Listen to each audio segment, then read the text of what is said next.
Our next speaker is Nikki Bransome, who's a senior officer of the Pew Bertarelli Ocean Legacy. She works on Pew's Protecting Antarctica's Southern Ocean project, which focuses on conserving an area that encompasses 10% of the world ocean through the creation of a network of large-scale marine protected areas around Antarctica. Since joining Pew in 2014, she's helped secure an MPA, Marine Protected Area, designation for the Ross Sea in Antarctica, which is an extension of an ecosystem-based management measure for the Antarctic krill fishery. There's also been able to get 100% observer coverage on the krill fishing vessel. So thank you. Welcome, Nikki.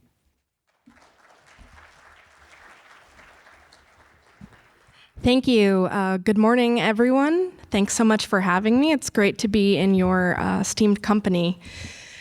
So today I'm going to be giving you a little bit of an overview of the Antarctic krill's role in the ecosystem, the threats that poses to the ecosystem, and some opportunities that we're working with governments on to protect krill in the Southern Ocean. So just to orient you to krill, if you don't know much about them, if you've never seen a live krill, which I have the pleasure to have done before, they're about the size of an adult human pinky finger. They're bigger than most commonly sold shrimp species, and they're actually thought to comprise the largest biomass of any animal species on Earth, except for humans now. And one cool fact I like about krill is that they can actually glow, and experts believe they do this similar to the reason why an octopus would do it, to evade predators or to communicate with each other as they swarm. So krill, as we've heard about with other forage species, are critical as a food source for the Antarctic. And most of the animals there eat Antarctic krill. And krill provide 96% of the caloric needs for some of the seabirds and mammals in the Antarctic Peninsula region. There are even species that have special adaptations to eat krill, like crab-eater seals, which actually have these serrated teeth that they use like baleen to let water out when they're feeding on a swarm of krill. So krill are globally important, not just to the Antarctic ecosystem, but they actually play a really important role in the Southern Ocean's biological carbon sink. So after feeding on algae near the surface of the ocean, they migrate down to deep waters in large swarms, and there they excrete their waste, transferring large amounts of carbon to the ocean depths where it can be stored for a very long time. And in this way, krill can store the carbon equivalent of about 35 million cars per year in the deep ocean. So CAMLAR, it stands for the Convention for the Conservation of Antarctic Marine Living Resources. That's the regulatory body that was established in 1982 in response to the growth of the krill fishery in the region. It was known at the time colloquially as the Krill Convention. The convention actually sets conservation as the objective, so it's different than RFMOs, where fishing is allowed only when it doesn't have a negative long-term impact on the fished species or species that depend on it. Currently, CAMLAR is made up of 27 member governments. And the largest fishing industry in Antarctica, there's a few, but the largest by catch size targets krill. And I'm sure everybody in this room knows that the products that come from krill include omega-3 oil for humans and for animals, and then feed for farmed fish. So who's fishing for krill? So historically, the first peak was actually caused by the Soviet Union in the 70s and the 80s, and that fishing continued until the collapse of the Soviet Union. And then in the last 2 decades, other countries have emerged, and that's actually been led by this strong peak that we see from Norway. And this is the most recent catch of krill by the top 5 krill fishing countries, who in order are Norway, China, Korea, Ukraine, and Chile. During the COVID period, you can actually see that China doubled its catch. They've newly launched a krill fishing vessel that uses the same cutting-edge technology that the Norwegians use, which allow this continuous trawling. But it's actually important to note that in the last year, the Norwegians took about 70% of the entire catch. So krill have actually adapted to the Southern Ocean's cold waters and are totally reliant on sea ice to complete their life cycles. And unfortunately, one of the places where krill live, the Antarctic Peninsula, is one of the fastest warming places on Earth. And that's already caused krill to shift their range south by about 275 miles. And scientists believe that this habitat will continue to shrink. Eventually, they'll hit the continent, and there's nowhere south for them to go. Scientists led out of Australia have also found that ocean acidification is projected to cause krill populations to collapse by the year 2300, and this is due to the impacts of the acidification on the krill eggs. In addition to climate change, there's other emerging threats to krill in the region. So recently, plastics have been found in krill and their predators. The highly pathogenic avian flu has been decimating thousands of animals in the subantarctics and has recently entered the Antarctic region proper as well. So regarding whether management is currently effective in protecting krill and krill predators as required by the convention, when the fishery first started, fishing was actually spread all around the continent. However, in recent years, all of the krill fishing has moved to the Antarctic Peninsula region and the Scotia Sea region as well.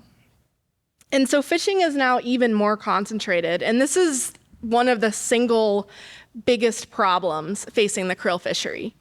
So industry likes to say that fishing is sustainable because they're only taking 1% of the population. But this is really misleading because they're targeting very small nearshore areas where a large part of that population actually exists offshore. So to illustrate this, here are some catch data from recent years for this Area 48-1, which is right off the peninsula. And within this region in recent years, these two smaller subunits, known as the Bransfield Strait East and West, which are in orange and yellow, they received 74% of catch for the entire sub-area. But these two units only make up 8% of that surface area of the region. So it's this massive concentration in these small areas. And this level of concentration is actually happening as well in the other areas where the fishery operates. Around the South Orkney Islands, 96% of the catch is coming from 2% of the region. And around South Georgia, 95% of the catch is coming from 6% of the region. So there's systematically this overestimate of the amount of krill that's available to these small areas and the amount that predators can spare. So what does this mean for predators? Well, research has shown that krill fishing, even at current levels, and the fishery would like to expand, combined with climate change, has had negative impacts on penguins in the Antarctic Peninsula region. And some of this research was led by US researchers with NOAA down in San Diego, and then later confirmed by scientists with the Chilean Antarctic Institute. So this is on-the-ground proof that current krill fishing measures are allowing negative long-term impacts on the ecosystem. Now whales, they're a little bit of the elephant in the room. So following exploitation for over a century, whales are now starting to see massive rebounds as well. This new research just out last month has shown that there's about 50,000 fin whales in the Scotia Sea region, which is about 3 times as much as scientists previously thought. And so they're estimating that these whales alone are eating about 8 million tons of krill, which is 20 times more than the fishery itself is taking in a single summer. And then these photos here show a superpod of fin whales gathered near the South Orkney Islands in 2022. It was estimated that there were about 1,000 fin whales in this superpod. And you can see the nice pictures at the bottom of the fishery operating right in the middle of that superpod. So there's a clear overlap in space of the areas being used by the fishery and these whales that need so much krill. And unfortunately, in recent years, the krill fishery also killed 3 juvenile humpback whales as bycatch in their operations. So some of the solutions that exist or can be put into place to deal with this, at least in terms of management on the water, is the development of an ecosystem-based management strategy that would spread the krill catch out in space and time. ChemLR scientists are working on this. It's based on an updated biomass estimate from ship-based surveys, as well as an updated stock assessment. And then there's this new tool they're using called a risk assessment or spatial overlap analysis, which is a way that ChemLR can consider how much krill predators actually need so they can then spread that catch out in space. The other tool that CAMLAR is working on are marine protected areas. So MPAs can produce increased biodiversity and species densities. By minimizing other threats, they can provide resilience to climate change. They can protect economic opportunities, and they're powerful tools that can support healthy fisheries through the spillover effect. And noting the value of MPAs, CAMLAR actually agreed in 2011 to create a network of MPAs around the continent.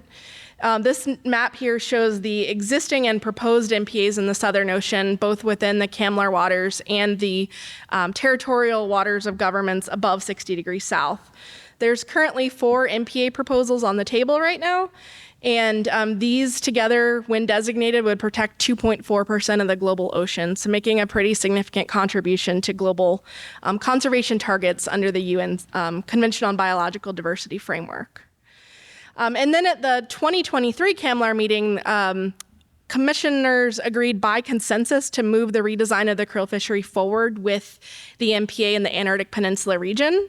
So they're actually having a meeting in July in Korea, and that symposium will provide a critical opportunity for CAMLAR to deliver clear conservation outcomes for krill and the Antarctic Peninsula region as a whole. So in summary, krill play this keystone role in the ecosystem, and lots of predators rely on them. They're critical carbon sink, providing this global benefit. Climate change and concentrated fishing are negatively impacting predators. CAMLAR has a mandate to only allow fishing if it does not have an ecosystem impact, and their current management system actually doesn't have a way to even detect that. And so some of the solutions on the water for this fishery to continue to exist include creating this network of marine protected areas and advancing ecosystem-based management that would deconcentrate the krill catch. With that, I will stop and thank you, and here's my contact information if we don't get a chance to connect here. Thanks.